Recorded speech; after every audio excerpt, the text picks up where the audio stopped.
But what I wanted to get back to on what you're on to directly address the point of it's all evil is I believe from my years of recovery at this point and watching and talking to so many other people who have been through this, it's all anecdotal. I can't talk statistics on this, but I believe that it is a phase of recovery that you would first pendulum swing from ultimate faith and belief in something to, whoop, this is the worst thing I've ever seen in my life. I can't believe this. How could they lie to me? Because there's all the betrayal and anger and stuff that you have to process. And of course, when you have been lied to at the level with the level of deceit of these groups it's hard to describe. It's unbelievable. And when you start actually confronting what that is and all those years of pushing those thoughts away, pushing down or suppressing those doubts, seeing things that didn't make sense and telling yourself it did make sense, the motivated reasoning, all that stuff. All of that comes crashing down on the person when they realize and finally accept the deceptive, the deceit and the betrayal and all of that. And they actually see it for what it really is. And they go, holy shit. And all the hindsight bias comes crashing in.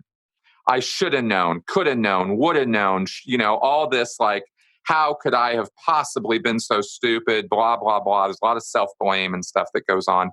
So I think that's all perfectly natural at the beginning of getting out. You're furious. You're furious for all of it.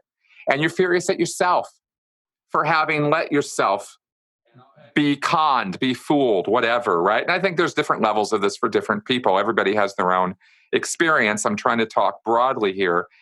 And I think that it's all evil view starts to taper off and be tempered with more reality as you go through the process of recovering and acclimating back into the real world with different ideas. And you can and you get more time and distance and space from that experience that you had. And you can look back on it, without all the, necessarily stress and trauma kicking in every single second of every single moment you're contemplating it. So I think that's part of the process of leaving. And I think it's actually a necessary part in a way.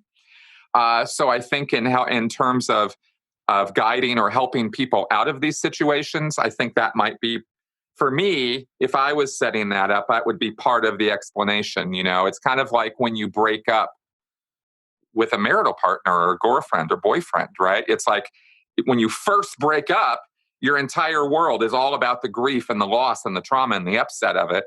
But you give it time and it chills out. And then you can start looking back at the relationship and seeing the good times as well as the bad. And you can more objectively judge the person you were in a relationship with and go, well, they weren't totally evil. I mean, unless, of course, they were a malignant narcissist. And that's a different matter, right? But you can start kind of seeing some of the gains and some of the benefits as well. And I tried from the beginning for myself to acknowledge that, yes, there is good in Scientology. Otherwise, why would I have stuck with it for 27 years? Of course, I got something out of it. Of course, there were good things in it. Of course, I helped people. But I realized, and this was for me, this was very important. Maybe this isn't true for everybody else, but for me, I realized that a lot of the help I was giving over the years, a lot of the help I even received over the years was despite Scientology, not because of it.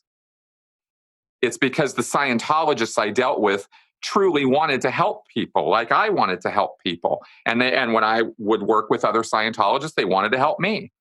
And just that can get you farther than most methods and techniques of help, is an honest desire to help somebody, because so much of help and assistance in interpersonal relationships is really just being there for the person and being willing to listen to them.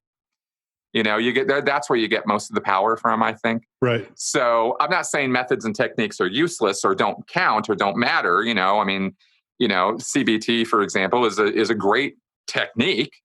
It's wonderful, but if the person who's administering it is not sitting there, willing to talk to you, willing to listen to you, willing to, really in there to help you, then the technique falls apart. It doesn't mean anything, So, so that's kind of how I approach it. It's a long answer to your question, but that's great. That's great.